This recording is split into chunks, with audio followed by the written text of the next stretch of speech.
Hi, hello. Welcome to another episode of Isaiah's Newsstand. It's your host, Isaiah Edwards. The date is May 27th, 2022. It's a Friday. I know I'm kind of coming at you again early. I usually do Saturdays, but I've been doing like some work on the weekend.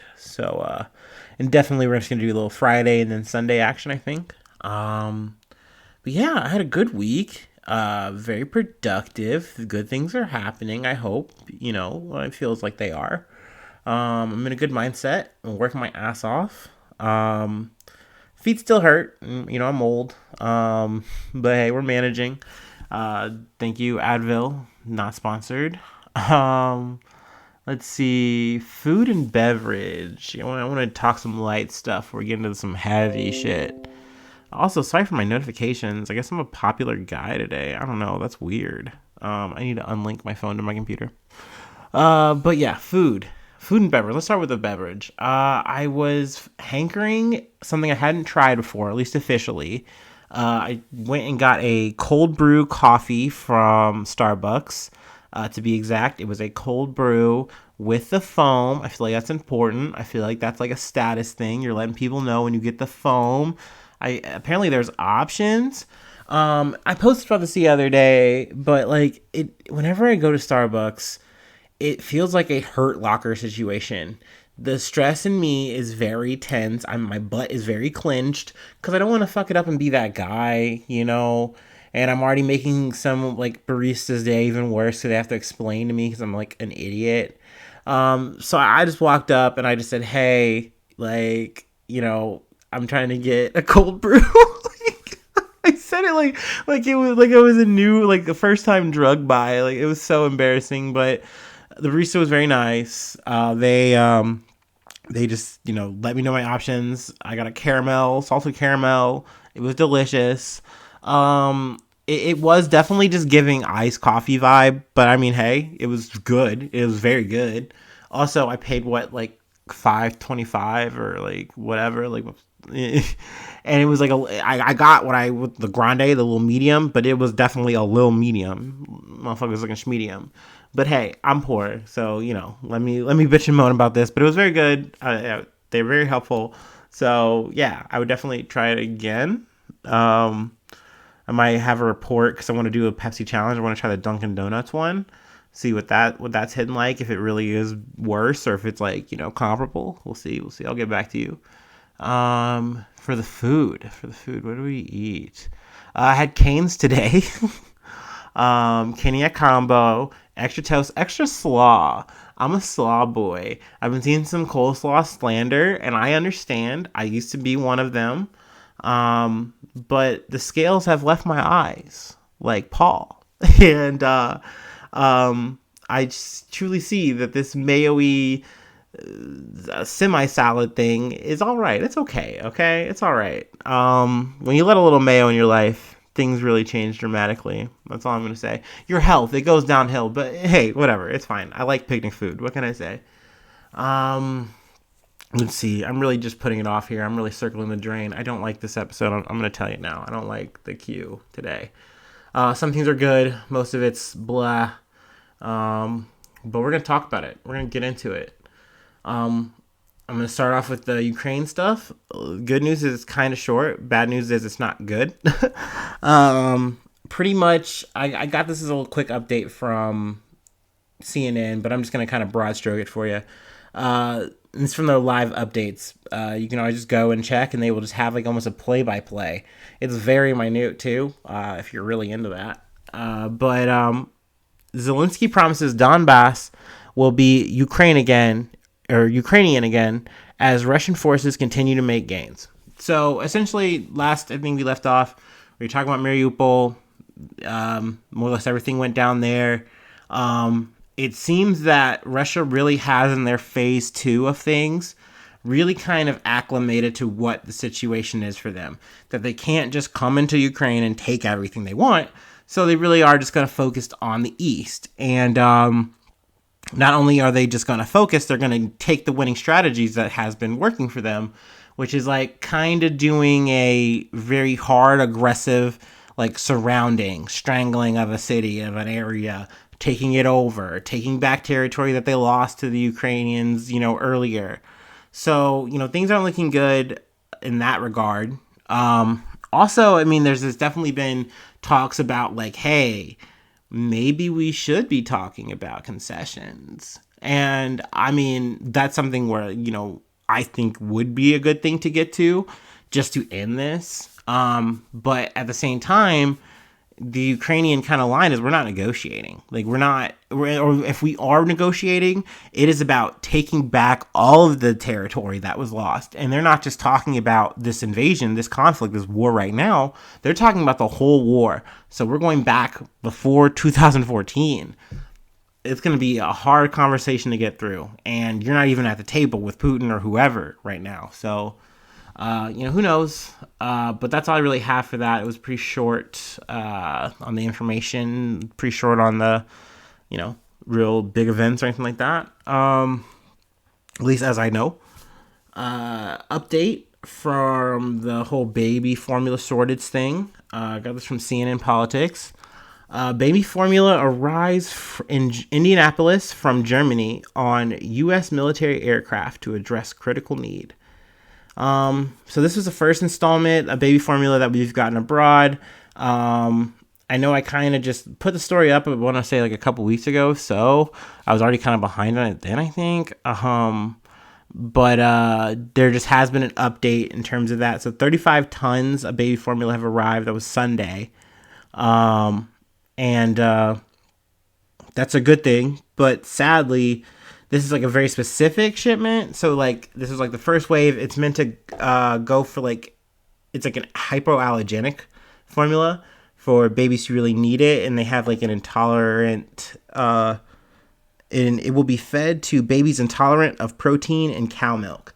So these aren't even going to the shelves. These aren't even stocking anything. So that's kind of disconcerting in that regard, but it is good that something is happening. Also, this is called Operation Fly Formula, which I think is very cute. Let's see. Also, the thing, too, I heard, like, even though it's such a big number, let's see. The first of Operation Fly Formula will provide enough formula for 9,000 babies and 18,000 toddlers for 1 week. So it's a lot, but like in the scheme of things, it's just a drop in the bucket of what we need. Meanwhile, we're still waiting on the Abbott facility to open back up. Also, I found out a little bit more on the bacterial infection. I believe it's called Chronobacter. So, I mean, I learned a little bit about this like more or less today, but like it's something that's not really harmful to us, but newborn babies, it's very much so. If it gets into their mouth, it can cause like just a lot of problems, be very bad, lead to death. And just the situation at hand, like I got this from the Daily, like they went back and they really just like kind of discussed how like they found out that this was like an issue. It can form in dry, arid like places. So it's forming like in the baby formula and then being shipped out and then, being ingested into the babies. And they were getting sick and dying. But, trying to prove it, trying to go through all the hurdles and everything, it really wasn't easy. They tried to put up testing for it, and, like, the testing was really low. And even with this testing, it just still went through, still got through. So, we kind of are where we are. They are, like I said, opening up the Abbott plant in Sturgis, Michigan. Hopefully things will be better. Hopefully there'll be new protocols, more focus on this kind of stuff. But yeah, I mean, it's definitely really scary. There will be more formula along the, coming too as well. I don't know from where I did hear about it. I'm not sure if there's more in this article. I know I should know these things, but you know how it be. It's a lot of info. And I'm one guy who works at a whole ass other job. And then a food job on the side. But yeah, a lot of shit there. Plus, this is like the big article that we're getting to here. And of course, I'll definitely keep you updated on the baby formula stuff as I get more news, for sure. We're going to take this break a little early.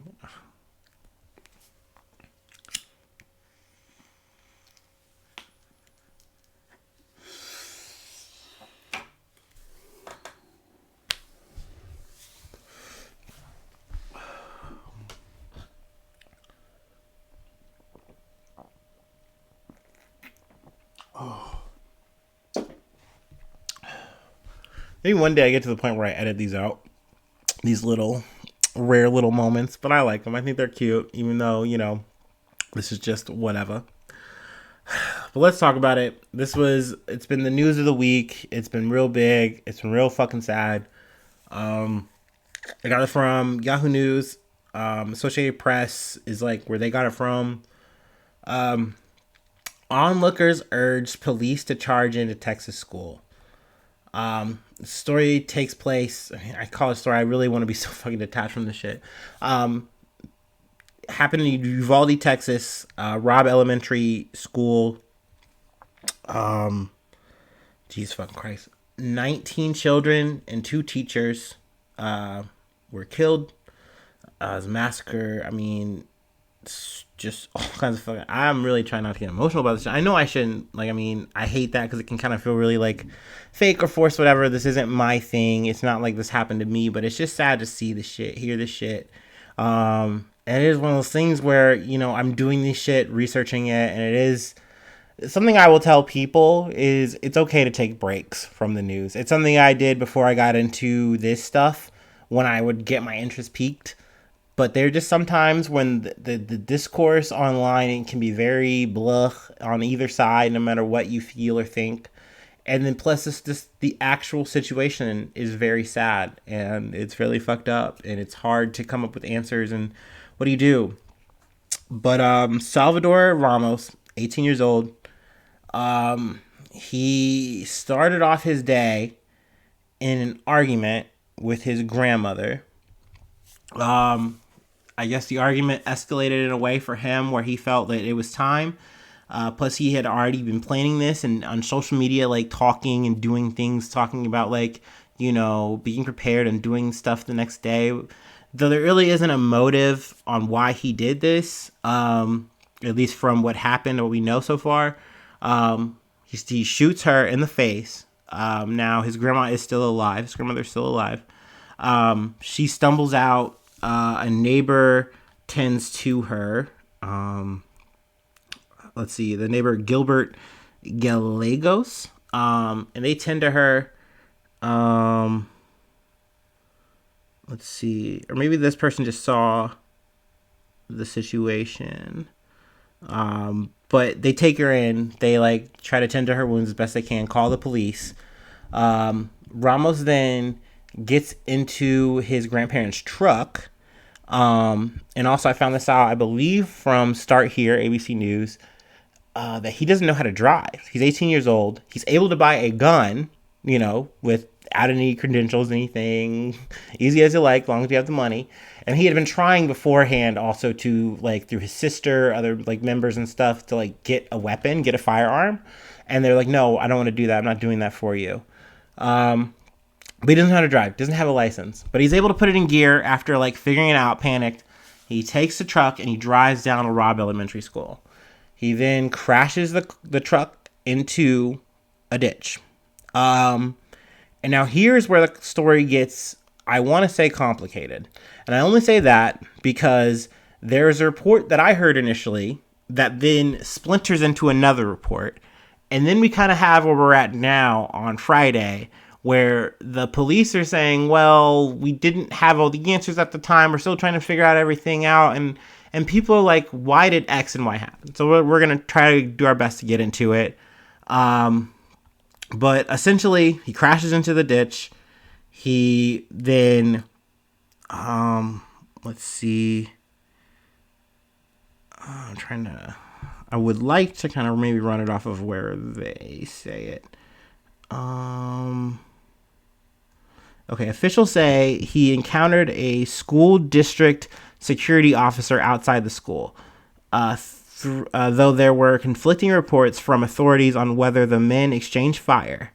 After running inside, he fired on 2 arriving Uvalde police officers who were outside the building, said Texas Department of Public Safety spokesperson Travis Consinding. The police officers were injured. Now, there's been reports from the police officers that they weren't even on scene and that they weren't even shot at. They weren't even engaging. That they did just wait, which is another part of this. He then barricades Yeah, after entering the school, Ramos charged into one classroom and began to kill. He barricaded himself by locking the door and just started shooting children and teachers that were inside the classroom. And this was from Lieutenant Christopher Olivares of the Department of Public Safety. Let's see. And then all those who were in that classroom were killed. So, I mean, that's more or less where he did everything. There are other reports from other kids that they could hear what was happening. You know, they could hear all the gunshots. So they followed the drill, the protocol. It's alleged that also that maybe he was able to get in and find an unlocked door, which I feel like the police and stuff are using this as like a deflection, and other politicians, because both sides are just going crazy on this shit, just trying to say this and drive this. It's fucking a lot. Let's see. The Department of Public Safety Director Steve McGraw told reporters that 40 minutes to an hour elapsed, which, let me interject here. I love the BBC for trying to keep it real here. More or less from what they recorded and reported, they're like, it's 54 minutes, about an hour. To me, that's important because they jostle down these numbers to as low as they can fucking get it on this shit, and I think it's fucked up. But told reporters that 40 minutes to an hour elapsed from when Ramos opened fire on the school security officer to when the tactical team shot him. Through a department spokesperson said later that they could not give a solid estimate of how long the gunman was in the school or when he killed. There's a quote from McGraw. Bottom line, law enforcement was there. They did engage immediately. They did contain Ramos in the classroom. They did not do anything fucking immediately. And this is where I'm putting myself in. I'm trying to inject. That's why I'm trying to pull from much of the story as possible. Because for me, I do feel a way about this. It is one of those things where we've covered this shit time and time again. You know it. You didn't need my podcast to tell you. Cops do what they fucking do every day. You hear stories all the time about these people pulling the trigger and having no problem doing it to a black kid, to just some random poor person that they don't give a shit about, and they're going to get away with it. They literally have a license to do this. So when you hear that these cops had the opportunity to do something, and instead of doing something, they just hold up a perimeter, and they hold it for more than 40 minutes, up to about a goddamn hour, while the parents are listening and hearing everything right outside of that school. To hear people like look for their kids and hear like they know and they're trying to talk, and you hear them talk to reporters, and they're like, yeah, at this point I'm just gonna have to go to the funeral home to check, because I've checked everywhere else. I've checked hospitals, I've checked everywhere, and they're not at the school. I don't know what's happening. So to know that these cops just sat there and played position and like were to the point where they were restraining parents, it's just fucking sad. And then to see them play this deflection game, like they're talking about the kid's mental illness. They want to keep bringing up the word evil. Yes, this man, he did some evil ass fucking shit. And it's sad too. It's the same fucking evil shit that the fucking guy from Buffalo did. Yeah, this guy didn't have a manifesto where he got racial or whatever. But this is like a school full of just Latin kids, like Hispanic kids, Latin kids for the most part. It's fucking sad. And this is supposed to be a safe area. A nice, clean, suburban type area, dude. It is said, I think a Border Patrol guy was the guy who actually did the shot. Who actually did the fucking work. Man, I don't know. It's just, this shit is fucking... It's sad as hell. And it's really disgusting to see... Like, this all fucking happen. This all fucking go down. And like I said, immediately see the cops play their fucking role to try to sit there and run like, well, yeah, like we did the best we could with what was happening. And it's like, you literally waited for the SWAT team to come. Like, 19 kids fucking 19 people died. Like, I just don't. 19 children, 2 more people, man. Like, you know what I mean? The teachers. And then to hear, too, that the husband of one of the teachers, I think he had a heart attack after. Like, he literally died of sadness from this shit. And I just think this shit literally could have been prevented. It could have been stopped if the cops literally just did the job. They have the power. They have the money to do the shit. And this is what we pay them to do, you know? Instead, you're going to hear the rhetoric from people like, oh, no. We need to give schools more guns. We need to arm teachers. We need to potentially arm students. Like, we need to do this. We need to give them more drills. We need to lock more doors. Because that's going to stop this. That's what's going to make this go away. So far, the only one thing I have heard is like, yeah, like mental illness is definitely an issue. It definitely needs to be attended to. Yes, that's for sure. That is a certainty. But leave it to a conservative to say that in these kind of moments, but then not give any funding or any support to any kind of goddamn bill that helps it. Meanwhile, the other side are saying, hey, this could have been fucking prevented by more gun control, more regulation. Beto O'Rourke is also in this article. He calls out Greg Abbott in a meeting, or like they have like this little meeting, and you know, Abbott is talking, he's saying all this stuff, you know, he's making all these points, and Beto O'Rourke, who is like his political challenger for this year coming up, you know, is it this year coming up? Elections? I don't know. Yeah, November. Sorry, my brain. I'm coming in and out of it. But he called it predictable. He just straight calling him out in the middle of this fucking thing. He says, this is on you until you choose to do something different. This will continue to happen. He was escorted out by like security. Everyone's yelling at him.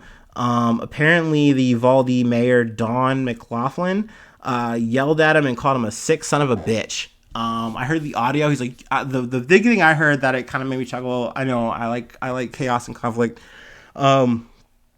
Someone's like yelling, "You're out of line. You're out of line. This is out of line." And I'm like, I guess talking about gun control right now is like out of line. More or less, he, you know, Abbott accused him of being, or, you know, politicizing the event, which is like a lot. It's a lot of counter rhetoric from the conservatives. Like, this is so disgusting. It's so evil that Joe Biden and everyone would do this. I mean, honestly, I will give it to Joe. Crime Bill fucking Joe. This is definitely on brand for him. Like, he's pro enforcement of these kind of things. So, I mean, yeah, okay. And like, he did do a little address about this kind of shit. I mean, the thing is, though, and this is where I kind of get caught in the middle here, and I get it. This is just from a person who's trying to do the best, like everybody else, to kind of take a grasp of this. What do you do? Where do you go? I do think regulation and more laws would be good. I know some of my friends don't like hearing that because they love their guns, and I get that. Like I said before, I like shooting. It's a fun activity. When you're responsible, it's great. But I do think, when people take it to like the good guy narrative, if I have a gun, I can stop this. Proof. You can't. You fucking can't. You won't. Like, you will fail to do it. Someone will be killed and hurt. There's no way around that. At the same time, I'm realistic. Like, people are gonna be mad about this shit. We're gonna have back-to-back shootings and massacres and all this shit, but people go numb, and it's really fucking sad. Like, it's sad that this is our exceptionalism. It's in it. You can't sit there and say that we're so great and we're all that in a bag of fucking chips and ignore the fact that we are literally just the pinnacle, the apex of warfare and violence. We've got it down to a molecular level in our own fucking society, in our own fucking streets, our own nation. You can't get away from that. The fact that literally there are other countries, where, like Mexico below us, they literally actually had a great handle, a great idea, and how to enforce and regulate their shit. But too bad you can just go across the border and buy guns in a fucking parking lot from Bubba fucking Joe, and you have a gun now. Like, Texas is so easy. It's just so easy. And And who am I to fucking talk? I live in Ohio. Like, literally, we've already talked about the concealed carry bullshit. And, like, you don't even have to tell the cops. You know, just whatever. Just, you don't need a license. Just whatever. Just, you have a gun. It's your right. It's your right to bear arms, brother. And it's so hard to beat that mentality. And even if you do beat it, because we did have a gun ban on, like, what, the AR-15 or whatever for, like, what, 10 years? Hearing the details of that, once again, I was listening to more shit. I was listening to the Journal. The person who was on there, he just picks it apart. He was literally saying, like, look, it was a good step, but it more or less just banned cosmetic bullshit. You could literally just buy an equivalent of an AR-15 and be able to do the same kind of shit. It's just people were a little bit more disenfranchised and it slowed it down. But then it picked right back up. And, you know, it's a shame that we did have another fucking Sandy Hook moment, you know?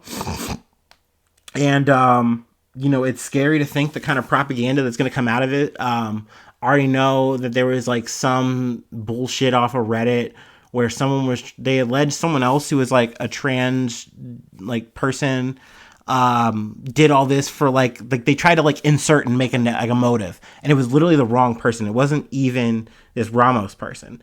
It's completely different. So you're, like, smearing this person's name, throwing their image out there, and even, like, Rand Paul or some fucking shit, like, is over here trying to talk about it before he deleted the tweet. So these people are grasping at straws. Like I said, I think I mentioned the NRA shit was literally today. That was fucking fire. Same state, same, like, you know, like, not that far away. Greg Abbott literally was set to attend. He tried to save face by just doing a little phone in pre-record. But our boy Donald Trump showed up with his big fat ass. He had a lot of shit to say about all the good shit that he did and how this was a mentally ill, evil person, which they love to, like, throw all that together. He was mentally ill and evil. That's why this happened. Okay. All right. Like, you could have caught the shit. Like, it's not just the cops. Like, it's a collaborative effort for sure. But it's just crazy the shit that gets thrown out on both sides. I do hope that things change and that I'm wrong as fuck. That this isn't just something that we're just gonna be used to, but we keep seeing it time and time again. And you know they're not gonna change anything with these fucking cops. They ain't doing shit. They barely have to say oops, and that's it. And then we just move on. But I will keep you posted. Sorry, that was all over the place. I got this is a little bit of update correction. I wanted to talk about Gunna, the other half of the RICO situation that's going on in Georgia. Essentially, there was information on his bail. There was no bail. So I guess from the previous article, they just didn't have that info, and now I have it. Now I got it over the week. So I wanted to talk about that a little bit. Sergio Kitchens is his government name. But yeah, it does seem really fucked up that they're denying his bail. They're doing it on the implication that from the prosecution that he might threaten the witnesses. And I'm assuming that's the same kind of situation that they're pulling on Young Thug. The judge said they're going to, like, go along with that. But essentially, I think their trial isn't set till literally next year, the start of next year, January 2023. So they're going to be locked up from now till then. They could pay the bail and just be out, but they're literally forcing them to do that. Like, they're forcing them to stay in jail. I think that's fucking garbage. I don't fucking like it. If anything more happens, I will definitely keep you posted on that. Another update. I missed this. This is from the 18th. Let's see. BBC News. China Eastern plane crash likely intentional. U.S. reports say. Now, I don't believe, like, let's see. What is it? The Civil Aviation Administration of China. They led the investigations on the crash. But they didn't really respond to the BBC for comment. But I guess essentially the U.S. report kind of came out because maybe they had worked alongside of them. But more or less they were saying, like, look, this feels intentional because there was nothing wrong. Like, from what we got from the black box findings, there was just nothing wrong. Apparently this was like a 3-man flight. What I got from the podcast, though, like, they didn't really mention, like, they say here that there really wasn't any financial reason for them to do this, like, for the person to do it, but there might have been, like, a history of, like, mental health illness, something like that, that might have led to it. They don't have anything concrete to really say, but that's more or less what they're saying from their findings. Which also kind of adds up, because they said it just doesn't, like, the plane just doesn't make a nosedive like that unless you make it. And then, not to mention that there was a little bit of correction before it was too late, but it was too late. Which shows that maybe, okay, the co-pilot or, the other pilots or whatever maybe started realizing, oh, stop, what's happening? But it was too late. You couldn't correct it. That's all I really have heard so far. So I wanted to talk about that, leave a little article for some reference. And last but not least, we're going to crescendo into the trial. You know it. The page 6 of all page 6s. The Depp Heard trial. I really realize that I have not done a service to this, and I apologize. Granted, that's pretty much all the news that I do. I pretty much butcher it, and thank you for sticking along, or even if you just click on this just to, like, hear me talk for a little bit and then you move along. You're the best. But yeah, I kind of maybe wanted to cover some highlights from this week. Maybe leave some more thoughts. They did the closing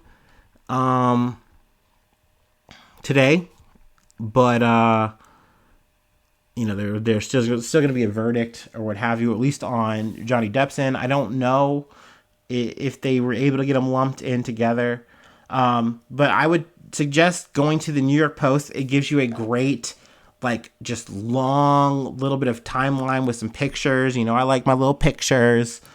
But yeah, more or less though, from here it pans out from like day 20 of the trial. It's a lot. I more or less kind of want to share some of my thoughts, as not so much on like the blow for blow, more expert testimony. Kate Moss testified. Her testimony was very interesting because it does poke a big hole in Heard's whole little thing about, hey, I knew the story. Johnny told me that he threw her down the stairs and beat her up. And, like, I didn't want that to happen to my sister. That's why I punched him. Kate Moss more or less was like, no, that didn't happen. Like, that just didn't happen. He was not physical to me. The event that was described was more or less, Johnny was in the room with me. He leaves the room. I then go to, like, leave the room or something, and she, like, slips and falls. It was an accidental thing. It was not Johnny's fault at all. And that was more or less what she was saying. She left it at that.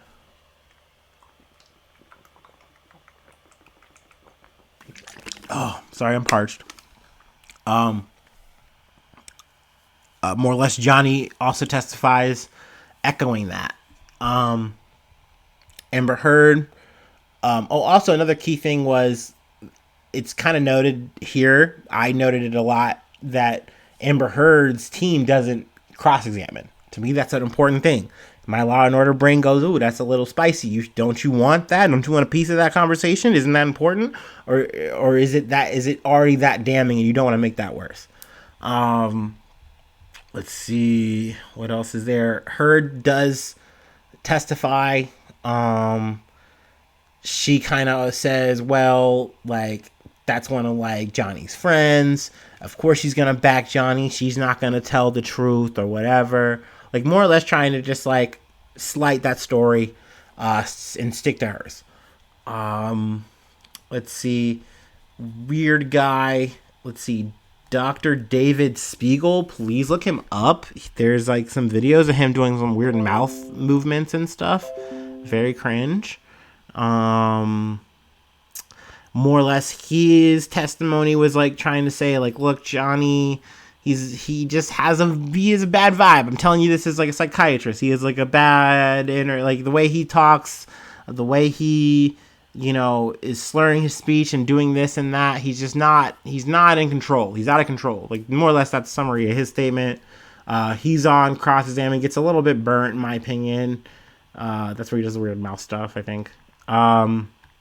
Let's see, more Camille Vasquez, definitely a big staple, and I feel like in the last half of the trial, they also talk about, there's a moment where they talk about an umbrella guy. I guess it's a fan, and then apparently there was worried that a witness interacted with said fan on Twitter or something.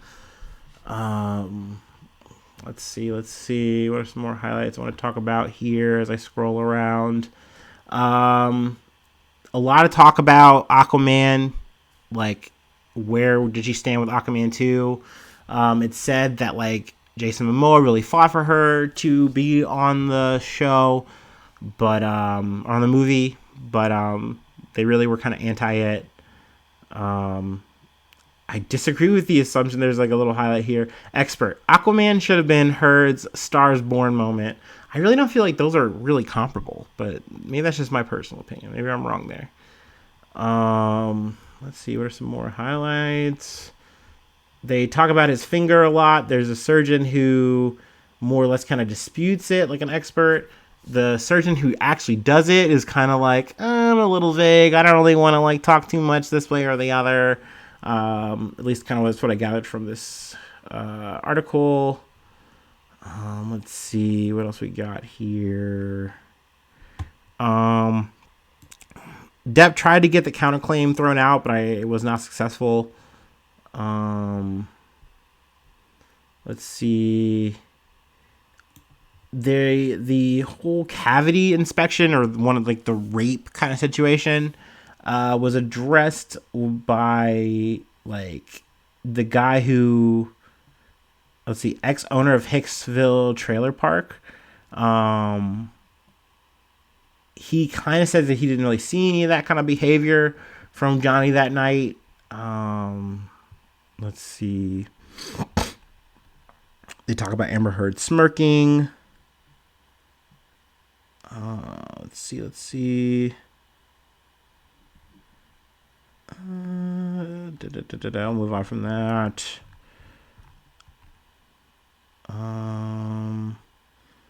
There's another expert from Johnny's side that disputes the other psychiatrist or whatever, kind of saying hey, you shouldn't do armchair psychiatry if you haven't actually talked to the dude. There is a friend of the sister of Amber Heard who testifies, and she says she never saw Johnny Depp high or drunk, and that Heard never told her that the actor was abusive. I'm sure that kind of maybe pokes a hole in some other previous thing. Let's see. Also, another thing too, I referenced before that I kind of said that I felt, I said that I felt like the airplane thing was maybe where he was maybe the most physically abusive. I don't know. I like I said, that's kind of where I wanted to say I'm sorry. I don't know. My research on this has not been the most stout. I kind of take what I can get. I kind of run with it. I kind of come back to the New York Post a lot. There's a chance that maybe it wasn't exactly either. We will kind of get to, though, in terms of what exactly are you going to call abuse, whether it's going to be physical or verbal, because it just kind of talked about in the closing statements. Let's see. Johnny does get back on the stand. He does knock against the taking 8 to 10 MDMA pills. He said, "No, I have not, because I'd be dead." Which I kind of agree with. I mean, you're a man, and at that time, you're late 40s. I know me, I've taken a lot of drugs. If I'm at that age and I'm contemplating taking more than 1 to 2 of those kind of pills, I'm done. I'm folding. That I don't want to come back.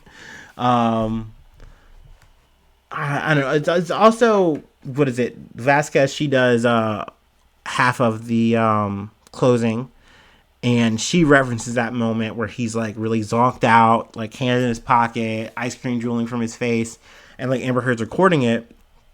She kind of talks and says hey, isn't it fucked up? You're trying to sit there and say that you're the victim, but you're recording this man like this, and you're not getting him help. Thought that was an interesting approach, Let's Let's see. Depp goes into more details about his finger. He talks about how he felt like really betrayed and hurt, and was disgusting that Amber Heard took the story he told her about Kate Moss, because he told her about her slipping, and she's like, oh, um, she just completely warped that. Whereas like Amber Heard, I think she kind of says like, well, no, it was also a known rumor. Like that was something that was going around, and he said no, that was true. So, um, let's see. More blah blah blah. Let's see. I want to get to the rest of the closing statements, I think. So I just want to end it. Let's see. TMZ guy comes. He's a cool looking guy with a nice mustache.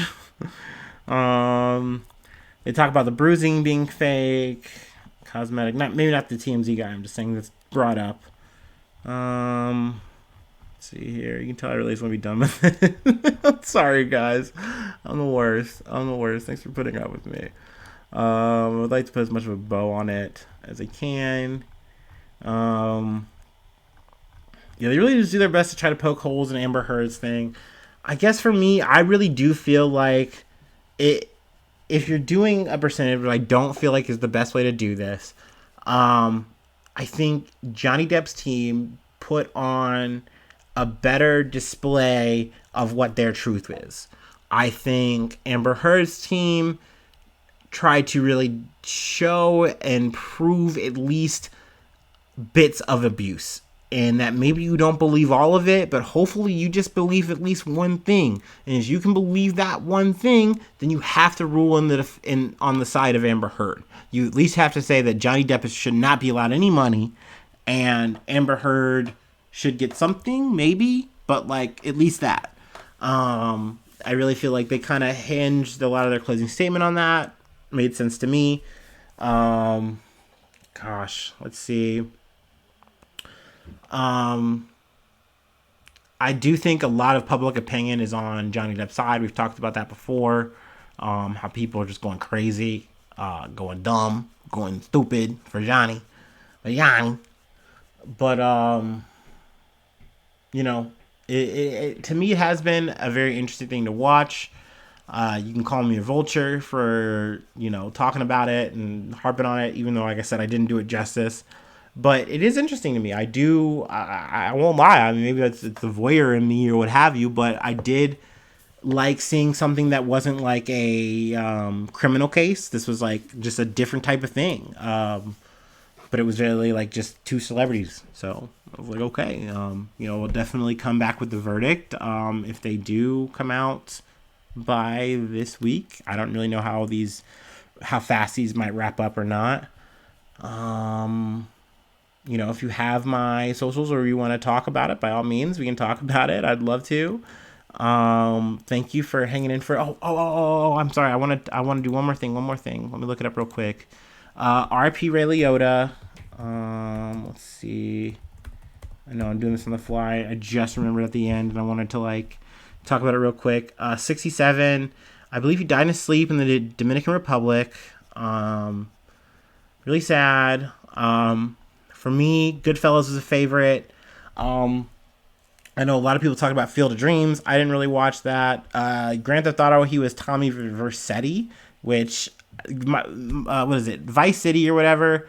That one's a banger. I'm a San Andreas boy. That was my favorite, but both good, both fuck.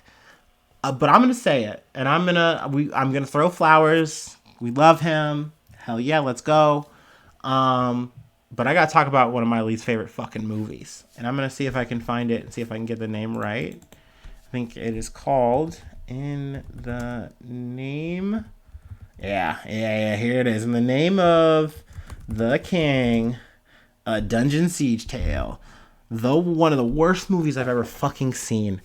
God damn. And it's not Ray Liotta's fault. I'm not really going to give him the L. The only L I give him is they gave him a weird jacket, and this is on wardrobe. What were you doing? It just didn't feel timely at all. Why does he have this leather trench coat? Is that timely for the medieval age? Weird ass fucking shit. Worst Jason Statham movie. Very bad. But hey, Ray Liotta showed up. He got his paper, and I give that to him. That was very Marlon Brando of him. But yeah, number one good fella. We're gonna miss him. Um, I gotta stop saying thoughts and prayers. I think that's one thing I learned from this week. That's for sure. That's like the most conservative ass fucking thing to do, right? Um, but yeah, I got a Patreon. If you would like to support my broke ass, help the podcast, whatever you think I deserve it. I don't know. Pick your reason. Dollar that helps. That's something. We love that. $5 gets you Patreon or gets you Discord access, and then also gets you a shout out on the podcast. Stephanie Renee, thank you. You're the best. Love you. You're the queen of Zay's Newsstand. You are. I just gotta say it. That's real talk. Longest running donator. You're the best. If you want to be like her, step up. No. Let's see. gmail.com/Isaiah News 1. I think if you want to reach me the dry way, I eventually get around to rolling that over and trying to. It's usually dry though, guys. I'm gonna rewrote you. But yeah, if you want to hit me up, you can. I'll see you again for the next episode on Sunday. Until then, be safe. Hopefully, I see you soon for some more good news. I love you. Bye bye. Mwah.